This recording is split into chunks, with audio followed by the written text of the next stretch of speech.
Logan, along those same lines, real quick before you give us your position, James touched on it a little bit. What do you expect to see out of McKenzie Milton?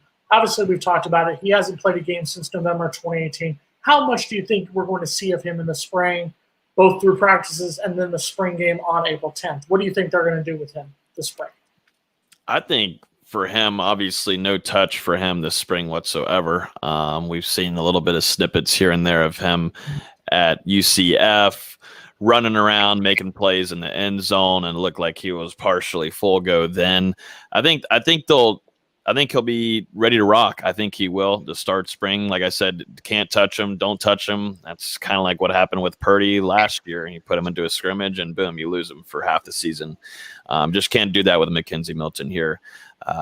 He was during that 2 second, half a second clip, whatever it was wearing his brace and looked like he was struggling there. And then the next practice, from what I was told, he saw the tweets on Thursday. He took off the brace. He wore a little compression, and he's a guy that doesn't like to be doubted. And so I think he's going to be ready to rock. He's going to want to. He on a few interviews that I listened to and podcasts over the last couple of months, he's talked to people and he's told them about his doctor situation and that he's been wanting to go full go. It's just all up to the doctor. He feels that he's ready to go. Feels about 100%. He keeps on saying about 90% in his press conferences, but then again, he goes off and shows that he's working out, he's running around. It's a different though whenever you have defensive linemen running after you. Of course, right now he's trying to get some chemistry with his wide recievers, but it's going to be different whenever you're doing those 11-on-11s, 7-on-7s. You're going to be running around and having to get out of the pocket. There's situations that the staff is going to have to be very careful for him, I think, starting off because, McKenzie Milton, I think on everybody's board right now is projected to be the starter. And, I'm not doubting out of Jordan Travis. Jordan Travis, if he can throw, is an extremely scary athlete, very scary quarterback, I should say. If he can get down throwing, that is a very scary situation. That makes a great competition. But McKenzie Milton did not transfer to Florida State to plan not to start. He wasn't here just to hang out and be a counselor for these younger quarterbacks and be like, here's what you do, here's how you watch film and all that. He isn't here for that. He's here to start for Florida State against Notre Dame, and that's what he's going to have in mind. And if he wants to feel like he's 100% ready to go, he's going to do it. So, and up to his doctor. But there's just been too many things and rumors that he's out there doing everything he can to try to show them that he's ready to go. So I think I wouldn't be shocked if he's full send. Just don't touch him.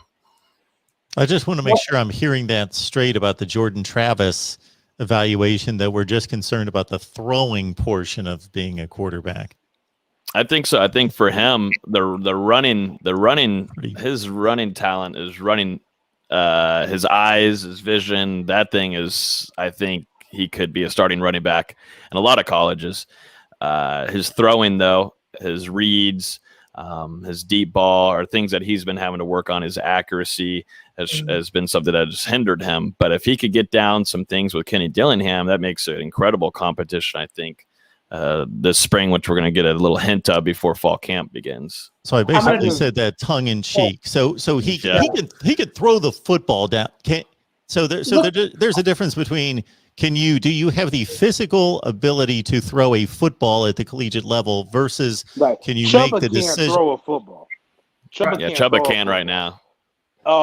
I think Jordan Travis can throw it. He's saying basically mentally, can they put more on him to make quicker reads?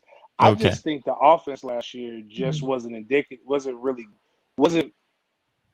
again, COVID, whatever they want to blame it on, wasn't really organized and planned well enough, because they all did that thing where they scramble to the sideline, seemingly throw the ball over their shoulder to the other team. I still don't understand why they run that play. And there was a few times when wide receivers were in the same, when you had three guys in a 5-yard radius to be covered by two DBs, like that should never happen. But one thing we do know is that if you go back and you look at when Jordan Travis would drop straight back and climb the pocket, he's chunking the ball down the field to somebody with great results. So I just don't know. But I am with Logan. I do want to see, them actually try to make him more of a quarterback, because this is again, same staff that felt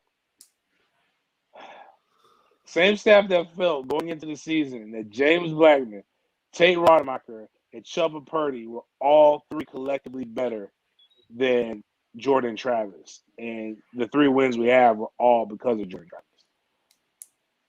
Jordan Travis needs to be more consistent. I think he's a good quarterback. I think he's got a good arm and can throw the ball. There just needs to be that consistency. You can't have the first half against North Carolina, where I think he played great football, threw some great passes, and then have the second half where he looked like hot garbage. There has to be the consistency there if Florida State wants any chance to have a winning record this coming season. Yeah, and it's going to be interesting, too, because there's always the rumor mill of, whoa, Jordan Travis is going to go to slot a lot. This is where we're going to start hearing a lot of things about that during the spring. But, who's going to be the backup if McKenzie Milton goes down? The whole speculation is if he can stay healthy, who's your backup? Do you go back to going to Jordan Travis, and then now you have to change up your offense just like you did last year? I just don't think that's not how you start off your spring. You put both Jordan Travis and McKenzie Milton at it. Don't mess with Jordan Travis too much, like he's going to go play some other position, some Braxton Miller type stuff. You can do that later in the fall. Maybe if you feel like McKenzie Milton's ready to go, you can use him in different packages. But these two need to go one-on-one with each other and battle it out. Because right now I don't trust any of the backup situation. I wasn't too impressed with Purdy last season. I know I'm one of the few to say that. There goes my webcam. But I was not impressed, I will say. And I don't think he was fully healthy, though. I can't say that fully, but he wasn't fully healthy. And then, like you said, James, the Tate Rodemaker situation is one for the ages, because that was very scary to watch in person. It was even scarier to watch in person, James. I just saw that coming. I was sitting there reading it, and I was like, what's going on here? And let's not forget for a second, Jordan Travis didn't play bad against Notre Dame. We lost that game to Notre Dame because our defense couldn't stop their running backs to save their lives. Jordan Travis played okay. If he can improve, and I agree with Logan, McKenzie Milton will be the starting quarterback for that opener against UCF. If he's healthy, McKenzie Milton will be the starting quarterback. But I would not be upset if, God forbid, something happened in practice or Jordan Travis did get better and actually prove that he should be the starter at this point.